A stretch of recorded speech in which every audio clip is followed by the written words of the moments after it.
আপনি কোথা থেকে লেখাপড়া করেছেন? নওগাঁ সরকারি কলেজ থেকে স্যার। আপনার বাড়িটা কোথায় হলো? স্যার আমার বাড়ি নওগাঁ সদরেই স্যার, মাস্টারপাড়া।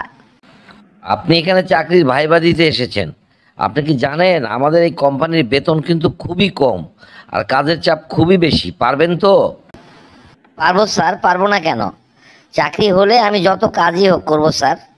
কিন্তু চাকরির আগে আরেকটা বিষয় যে আপনাকে করতে হবে, যে আমি যতগুলো প্রশ্ন ধরবো সবগুলো প্রশ্নেরই যে আপনার উত্তর দিতে হবে, এটা পারবেন তো? আপনি ধরুন স্যার, আমি সব প্রশ্নের উত্তর দেওয়ারই চেষ্টা করব। আচ্ছা ঠিক আছে, তাহলে বলুন তো, এমন একটা জীব আছে তার এক ভিটায় শত শত ঘর, এটা কি হবে? এটা হবে মৌচাক ঘর স্যার। আমি যে প্রশ্নটা করছি আপনি মনোযোগ দিয়ে শুনুন।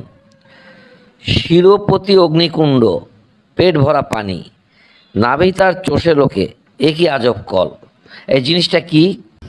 এই জিনিসটা এখন দেখা যায় না স্যার, তবে আমাদের দাদাদের আমলে ছিল স্যার। এটা হচ্ছে হুক্কা। বাহ, আপনি তো সুন্দর উত্তর দিয়েছেন। আচ্ছা বলুন তো, ভাষা আছে কথা আছে সারা শব্দ নাই, প্রাণীর কাছে থেকেও কিন্তু নিজের প্রাণ নাই, এইটা কি হবে? এটা হবে বই স্যার। আচ্ছা বলুন তো, ঘরের ভেতর ঘর, তার ভেতরে কন্যা আর বর, এইটা কি? স্যার এটা হবে মশারি স্যার।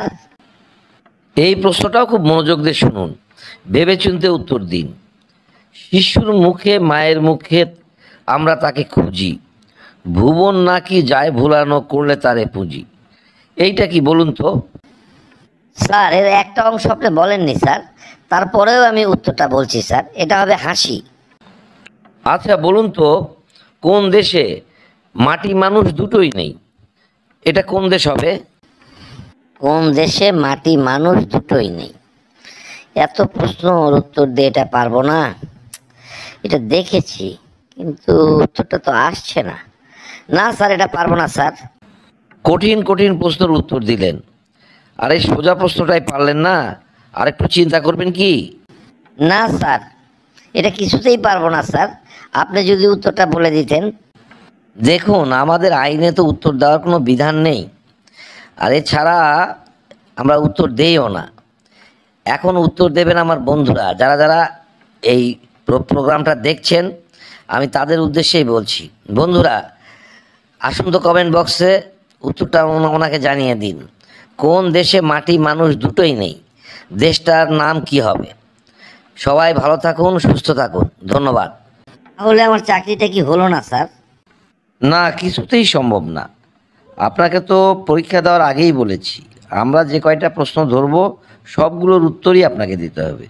যদি কোনো প্রশ্নের উত্তর না পারেন তাহলেই আপনার চাকরি হবে না। তাহলে আসুন, ধন্যবাদ।